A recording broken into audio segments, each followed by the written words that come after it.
Kuyintokozo ukuthi sikhulume nawe kwechannel kama kuPastor Lingisi. Sixolisa kakhulu ukuthi ke sathi ukuhlala singenza ama-video beku Good Friday nanokuthi ke i-laptop ebengiyisebenzisa noma ngiyisebenzisa yona ke besiyafa. Ingakho nje uzothi ubona kunoshintsho nyana kuma-video sobe siwenza ngenxa ke sisena le nkinga le ukuthi le tools besisebenzisa yelafa. Bheka la udouble kaNombulelo Mkhize 5421 uthi ke mina ngiphupheke ngimbethe ibhayi ngiyiqilisa emanzini, please ngicela incazelo. So futhi ube umuntu ongena emanzini eqoke amabhayi, ngicanga amabhayi ubungoma asisho kanjalo.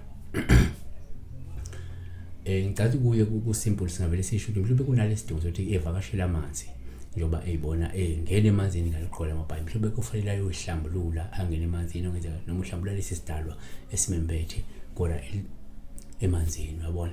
Ngenzeka kufuna alitholele ibhayi leli, ngenzeka futhi unalo simazi bese uyahamba uyosihlambulula kuphi khona lapha emanzini. Mangukuthi bekuyisizibo futhi kufuna ungena ezibeni, mangukuthi bekuyimpophoma akayimpophomeni.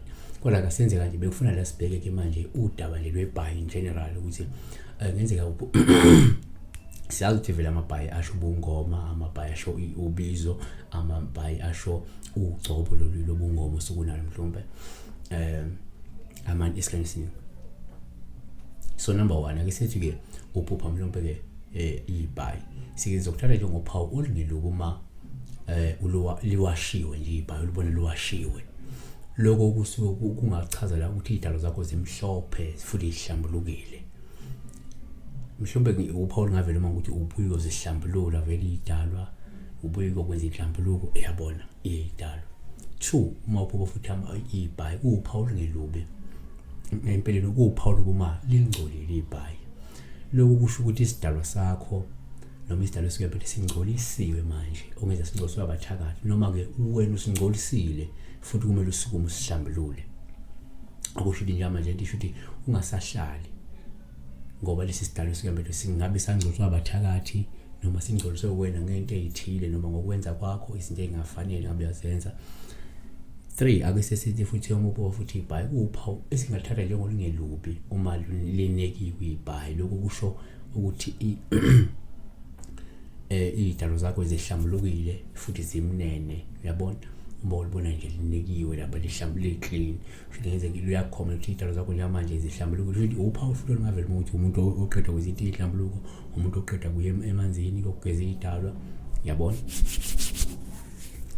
Number 4 asesithi mhlawumbe futhi ibhayi uphawu olungeluku uma kungenzeka uyalwasha noma kulifaka emanzini. Lokhu kungakhomba ukuthi kunesidingo senhlambuluko nokugeza kwezidalo zakho noma kwesidalo sakho, futhi ngenzeka kufanele ukuthi usukume izinto ezinhlambuluko noma inhlambululo noma ukugeza kwezidalo noma kwesidalo lesi sikwembethe, yabona. 5 ngenzeka futhi ukuba la ibhayi so kuba uphawu esithale njengo olungelubi futhi uma ulwasha noma ulifake emanzini.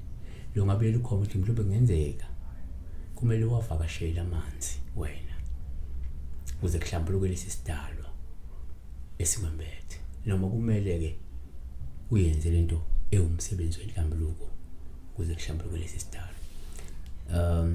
Kungenzeka mhlawumbe kufanele uwathathe lamabhayi akho uke uye nawe emanzini, ngoba ngenzeka umhlupho umuntu ovelo nawo lamabhayi uke uyowahlambulula lamabhayi ukuze kuhlambuluke lesi sidalwa. Ngoba kuyaye kudingeka ukuthi sometimes from time to time mhlawumbe ungathatha lawo mabhayi uye nawo emanzini, yabona, kwabanye abantu bewahlambulula lawo mabhayi abasuke bewasebenzisa. So bakhulu besibeka la udaba lokugeza nje amabhayi lokubona mhlawumbe ucikisa amabhayi emanzini, lokubona uwawasha, lokubona uwashiwe. Siyabonga people.